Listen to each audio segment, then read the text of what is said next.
Time to shift gears more than a little bit here and head into some IP version 6. And IP version 6, we're going to talk a little bit about why we had to develop another IP version, because what's wrong with IP version 4?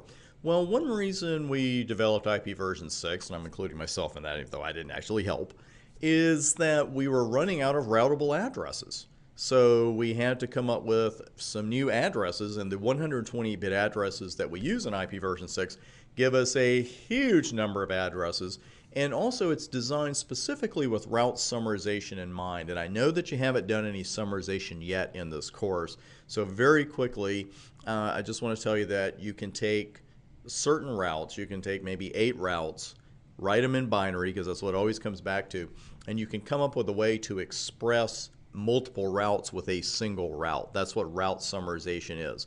You might not have even heard anything I said for the last 30 seconds because you might be saying, excuse me? I'm sorry, what did you say about a 128-bit address?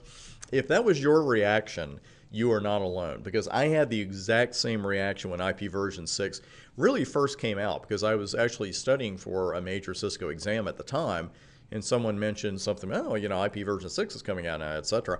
And I thought, okay, they're just going to take the 4-octet, the version 4 address and just add 2 to the end of it, right? And that's going to be it. Well, not exactly. But when you hear about these 128-bit addresses, you may think, I am going to be typing numbers for the rest of my life. And that is not the case. Once you get used to it, and once you work with IP version 6 more and more, which we're all going to have to do, then you'll actually appreciate the way version 6 was designed, and you'll appreciate these addresses. But at first, it is a whole new world. And I have found that even though version 6 has been around for quite a while now, a lot of people only learn it when they absolutely have to, like say right now, for instance. And there's nothing wrong with learning it right now, but the thing is, we need to embrace it and not be scared of it, because it's so widespread. You probably own devices in your home that you don't even know have version 6 IP addresses. Your refrigerator could have an IP version 6 address, and you don't even know it. And the thing is, it's going to get bigger and bigger and bigger as time marches on. And I can't tell you when IP version 4 is going to be totally gone, if that ever happens. But we've got to embrace version 6. And the reason I mention curing you of IP version 6 address anxiety is this is where I find all the problems come in with people who are scared of it, don't want to quite use that word. But the thing is, it's like, no, I've seen those addresses and I don't want anything to do with that. 128 bits, But you'll see they're actually pretty simple, and thankfully there are ways to compress them.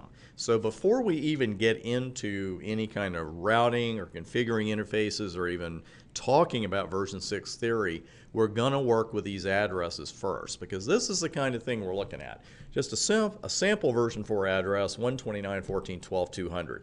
Well, there was a day for every single one of us where you didn't know what that was. You looked at 129.14.12.200, so what's that? How do we get that? And you learned it, and now you use it, and you don't even think about it. It's like counting from 1 to 10.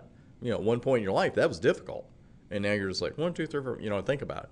You will be the same with version 6 addresses. We just have to get used to a couple effects here. The first one is that we do have hex in here.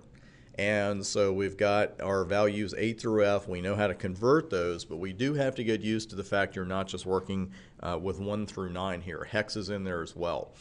And notice that we have 8 blocks. That's what I call them. That's what a lot of people call them. If you want to call them octets or something else, that's fine.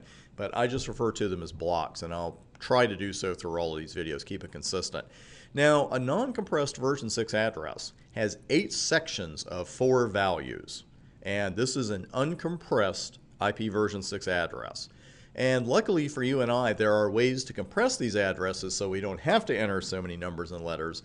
And just as a quick reminder, if you want to brush up on your hex, this is a good time to do it, but there is no difference between an uppercase letter and a lowercase letter in hex. We know that, but I just wanted to mention it as a reminder. 2 very simple rules when it comes to compressing IP version 6 addresses. It's going to be some of the simplest stuff you've ever seen. One has to do with 0 compression, and another has to do with leading 0 compression. Now, if you have consecutive fields of zeros, they can be expressed with 2 colons. or a double colon. It doesn't matter if you have 2 consecutive fields of zeros or 8 consecutive fields of zeros, and I mean that. You can actually have 8 sets of zeros, 8 blocks of zeros.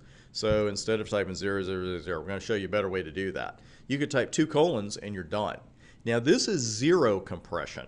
We have zero compression and leading zero compression. The thing is with zero compression is that you can only do it once per address. Once. So here's the original version 6 address, and we've got all those zeros right in the middle. So what we can do again with zero compression is represent multiple consecutive fields of zeros with a double colon. And that's it. So the same address with zero compression is 1234, 1234, double colon 3456, 3434, and you're done. Pretty sweet, huh? So we knocked out a lot of typing right there, and we shortened the address quite a bit. Now, here's the original IPv6 address, and you could use the double colon to represent one of those sets of consecutive zeros again, but only one. Now, with leading zero compression, that allows us to drop the leading zeros in any field. And the key rules with leading zero compression, and notice I have bolded leading here. It's not middle zero compression, it's not ending zero compression, it is leading zero compression. You drop the leading zeros in any field. Now, great news here, you can do this as often as you want. But 2 little rules here. You have to leave at least one number in each field, even if the field is all zeros. And you can perform leading zero compression as often as you need or desire in a single address. Now, you are allowed to use both of these techniques in a single address. You just remember the frequency rules and you're all set. So what would we do here with this address? And especially if this is the first time watching the video, go ahead and write it out. But you could also pretty much eyeball this one and say, okay, here's where I would do zero compression, here's where I would do leading zero compression. Now, a word, there is nothing illegal about this address, and there are different legal ways, even with compression, to express this. And just looking at this one, well, I'll show you the answers here in a moment, but I'm kind of going to do it now. You could do zero compression on that second and third block, put a double colon in there, and then just leave the rest of it alone. It is not a law of IPv6 that you have to use as much zero compression and leading zero compression as you can.